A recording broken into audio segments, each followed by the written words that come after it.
ধন্যবাদ সবাইকে আমাদের এই আর্কিটেকচারাল প্যাটার্ন এই টিউটোরিয়ালটা দেখার জন্য দেখতে আসার জন্য। আমরা যেটা করব আজকে আমরা সফটওয়্যার আর্কিটেকচার কী জিনিস এবং কোন কোন প্যাটার্ন নর্মালি কোন কোন কাজে ব্যবহার করা হয় সেই জিনিসগুলো নিয়ে আমরা একটা আলোচনা করব। আমরা চলে যাই সরাসরি আলোচনায়। প্রথমে আমরা জানি যে আর্কিটেকচারাল প্যাটার্ন আসলে কী জিনিস। আর্কিটেকচারাল প্যাটার্ন জিনিসটা হচ্ছে গিয়ে সামথিং লাইক একই ধরনের রিকোয়ারমেন্ট একটা কোম্পানি বারবার ব্যবহার করছে, মানে বিভিন্ন কোম্পানি বারবার ব্যবহার করেছে এবং সেই অনুযায়ী জিনিসটা মোটামুটি এস্টাবলিশ হয়ে গেছে এই অ্যাপ্রোচগুলা। তো বেসিক্যালি এটা হচ্ছে একটা অ্যাপ্রোচ। আপনি বিভিন্ন কাজের জন্য বিভিন্ন স্ট্র্যাটেজি বা অ্যাপ্রোচ যেগুলো ফলো করবেন এগুলা কি আমরা সফটওয়্যার আর্কিটেকচারের আন্ডারে আসলে নিয়ে আসি। এই জিনিসগুলো আমরা কেন করি, বিভিন্ন অ্যাপ্রোচ আমরা কেন যাই, আমাদের কিছু প্যারামিটারের উপর বেস করে আমাদের সেই অ্যাপ্রোচে যেতে হয়। যেমন হচ্ছে বিজনেস ইউজ কেসের উপরে, প্রোডাক্ট স্ট্র্যাটেজির উপরে বেস করে যেতে হয়, সিস্টেমে ইন্টিগ্রেশন কিভাবে হবে, সিস্টেমের সঙ্গে সিস্টেমের কম্পোনেন্টগুলো কিভাবে যোগাযোগ করবে, এই জিনিসগুলো মাথায় রেখে ইভেন আমার বিজনেস বাজেট কেমন, কত দিনের প্রোডাক্ট, প্রোডাক্টের ফিউচার কি, বিজনেস ডেভেলপমেন্টটা কোন চেইন দিয়ে কিভাবে হবে, এই জিনিসগুলো সবগুলো মাথায় রেখে বিভিন্ন স্ট্র্যাটেজিতে আমরা আগাই। তো আমরা এখন আসি যে কি ধরনের সফটওয়্যার আর্কিটেকচার অ্যাভেলেবেল আছে। আসলে অনেক আর্কিটেকচার অ্যাভেলেবেল আছে।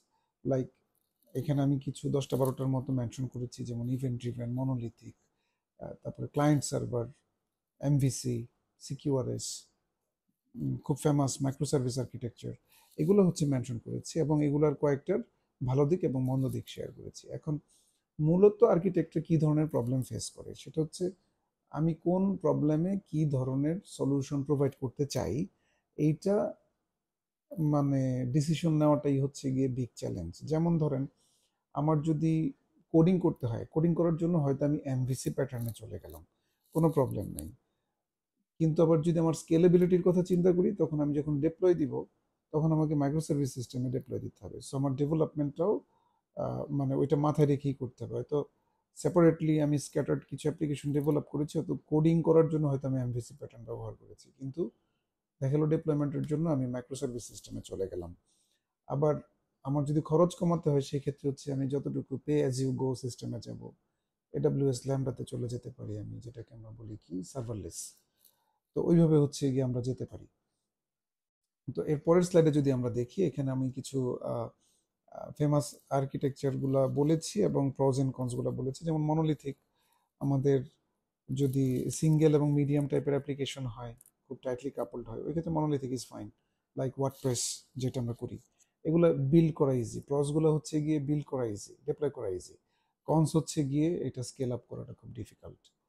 তারপর যদি আপনি লেয়ার্ড আর্কিটেকচারে যান, ধরেন আপনার ইআরপি বা সিআরএম গুলো যেগুলো আছে, এগুলো একটা টিয়ারের সঙ্গে আরেকটা টিয়ার কানেক্টেড এবং সেপারেটলি আলাদা। ধরেন এইচআর মডিউলটা কেউ ব্যবহার করছে আলাদা আলাদা ইউজার বেস, আবার ধরেন বিজনেস ডেভেলপাররা আলাদা জিনিসটা ব্যবহার করছে।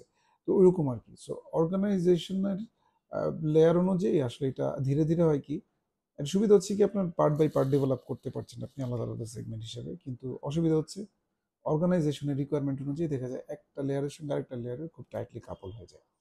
তখন এই ধরনের প্রবলেমগুলো আমরা ফেস করি, যেটা তখন চেঞ্জ করাটা ডিফিকাল্ট হয়ে যায়, সেম জিনিসটা রেপ্লিকেট করা ডিফিকাল্ট হয়ে যায়। তো ক্লায়েন্ট সার্ভার আর্কিটেকচার এটা খুব কমন। ধরেন আপনার একটা কমন সার্ভার, ধরেন ফায়ারবেস, ও কি করে, ও তো আসলে একটা সার্ভার, কিন্তু ওর ওর ওর ক্লায়েন্ট কিন্তু হিউজ, যত মোবাইল অ্যাপ আছে ওকে ব্যবহার করতে পারছে, তাই না? তো আপনার ফ্রন্ট এন্ড ক্লায়েন্ট আলাদা থাকবে, ক্লায়েন্টগুলো আলাদা আলাদা থাকবে, আপনার সার্ভিসটাকে আপনার ব্যবহার করতে পারছে বিভিন্ন জন। যেমন ধরেন একটা ট্রানজেকশন, ধরেন ব্যাংকের ডেটা, তাই না? ও হচ্ছে গিয়ে আপনি ক্লায়েন্ট দিচ্ছেন, আপনি মোবাইল অ্যাপ দিচ্ছেন বা ওয়েব ভিউ দিচ্ছেন, কিন্তু সে কিন্তু তার সার্ভারটা একটা সেন্ট্রালাইজ সিস্টেম থেকে ব্যবহার করছে, তাই না? তো তারপর হচ্ছে আপনার মাইক্রো সার্ভিস খুবই ফেমাস। আপনার মাইক্রো সার্ভিস সম্পর্কে সবাই জানেন কম আর বেশি, এবং হচ্ছে কি বিভিন্ন জায়গায় আপনার জিনিসগুলো জেনেও নিতে পারবেন। তো এটা খুবই ইজি মাইক্রো সার্ভিস নিয়ে, এটা highly scalable, fault tolerant. Problem হচ্ছে গিয়ে ডেভেলপ করাটা একটু ডিফিকাল্ট, আপনার এক্সপিরিয়েন্স লোক ছাড়া এটা ডেভেলপ করা ডিফিকাল্ট হয়ে যায় আর কি। এরপর ইভেন্ট ড্রিভেন আর্কিটেকচার, ধরেন আপনার স্টেপ বাই স্টেপ আপনার বিভিন্ন স্ট্যাটাস আপডেট করতে হয় সফটওয়্যারের, ওই ক্ষেত্রে আপনি কি করবেন, তখন আপনার ইভেন্ট ড্রিভেন আর্কিটেকচার যেতে হবে। লাইক আপনার লজিস্টিক ট্র্যাকিং সিস্টেম আছে, আপনার ধরেন ডেলিভারি সিস্টেম, ওগুলো আপনি যখন ডেভেলপ করতে যাবেন, ইভেন্ট ড্রিভেন আর্কিটেকচার নর্মালি এটা খুব ফেভারিট আর কি মানুষজনের। ডিকাপল কম্পোনেন্ট, রেসপন্সিভ, এখানে অবশ্য প্রস অ্যান্ড কনসগুলো দেওয়া আছে, আপনারা একটু দেখে নেবেন। এরপর আমরা আসি এমভিসি প্যাটার্নে। এমভিসি তো আমরা জানি যে কোড লেখার জন্য এমভিসিটা খুব ভালো। যেমন ধরেন আপনি যদি জ্যাঙ্গো বা হচ্ছে গিয়ে কি বলে ওয়েব অ্যাপ্লিকেশন যেগুলো আপনি লেখেন, হ্যাঁ, এগুলো হচ্ছে আপনি লেখার সময় যদি একটা অ্যাপ্রোচ ফলো করেন যে আমি বিজনেস লজিকগুলো একদিকে রাখলাম, ভিউগুলো একদিকে রাখলাম, এইভাবে যদি আপনি করতে চান তাহলে হচ্ছে কোড লেখার জন্য এই আর্কিটেকচারটা আপনারা ফলো করতে পারেন, এমভিসিটা। হ্যাঁ, ভালো। এখানে প্রোজ হচ্ছে কি easy to manage code, test এবং maintain of course, and can become messy if not disciplined, which is very natural. এরপরে হচ্ছে সার্ভারলেস আর্কিটেকচার, এডাব্লিউএস ল্যামডার কথা আমি আগেও বলেছি। এটা হচ্ছে গিয়ে আপনার অন ডিমান্ডে আপনার একটা পিসি যখন কাজ করে, একটা সার্ভিস যখন কাজ করে, তখন এটাকে আমরা বলি যে serverless architecture. Serverless really doesn't mean যে এটা আসলে সার্ভার ছাড়া, ব্যাপারটা তা না।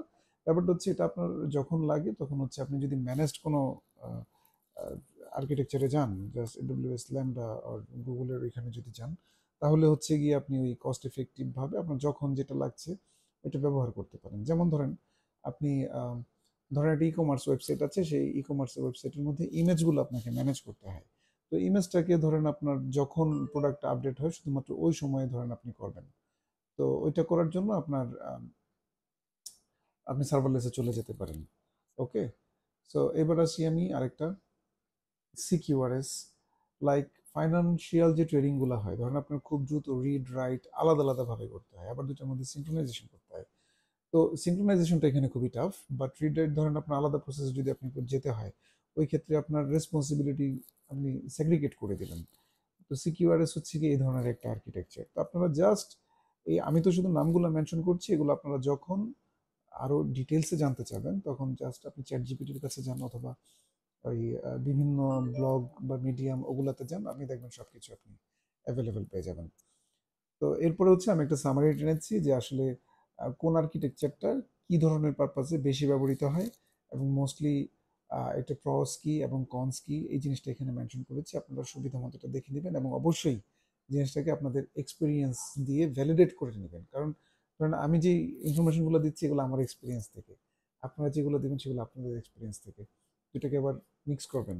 আসলে তো কোনো শর্টকাট নাই যে আমি একজনের নোট নিয়ে জাস্ট বমি করে দিলাম, হবে না আসলে, কেন এক্সপিরিয়েন্সকে মিক্স করতে হবে। তো এইভাবে হচ্ছে কি আসলে আপনি একজন ভালো আর্কিটেক্টে পরিণত হতে পারেন। ধন্যবাদ সবাইকে আমার এই টিউটোরিয়ালটা দেখার জন্য। হোপফুলি নেক্সট টিউটোরিয়ালে আমরা আরও ডিটেলস হয়তো কিছু নিয়ে আসবো। ধন্যবাদ সবাইকে। যারা আরও ডিটেলসে এই সলিউশন আর্কিটেক্ট এক্সপিরিয়েন্সগুলো নিতে চান তারা আমার লেখা এই বইটা পড়তে পারেন, প্রফেশনাল সফটওয়্যার আর্কিটেক্টস নোটবুক। এটা আমি লিনপাবে পাবলিশ করেছি। তো এখান থেকে আপনারা জিনিসটাকে ডাউনলোড করে নিতে পারবেন। ডাউনলোড লিঙ্ক আমি ভিডিও ডেসক্রিপশনে দিয়ে দিব। তো এখানে আমি যেটা করেছি, টেবিল অফ কন্টেন্টের মধ্যে সব কন্টেন্ট আপনারা দেখতে পারবেন আসলে কোন কোন প্যারামিটারগুলো একজন সলিউশন আর্কিটেক্ট মাথায় রেখে একটা সিস্টেম ডিজাইন করে। Storage, network, security and legal compliance, reliability, এই জিনিসগুলো কীভাবে মেনটেন করতে হয়, ডেভেলপমেন্টের অপারেশন, তারপরে টেকনিক্যাল এবং বিজনেস প্রসেসগুলো কীভাবে ম্যানেজ করতে হয়, চ্যাপ্টার 9 পর্যন্ত আপনারা যদি পড়েন আপনাদের সবার মোটামুটি একটা ক্লিয়ার এবং খুবই স্পেসিফিক আইডিয়া হয়ে যাবে যে আসলে কীভাবে একজন সফটওয়্যার আর্কিটেক্ট চিন্তা ভাবনা করে এবং কী কী নলেজ আসলে তার থাকতে হবে। এবং আমার ভিডিও টিউটোরিয়ালগুলো এই guideline to become a solution architect যেটা আপনারা এখন দেখছেন, এই গাইডলাইনটা আপনারা ফলো করেন, just hopefully you will be an awesome software engineer and software architect. Take care, everyone.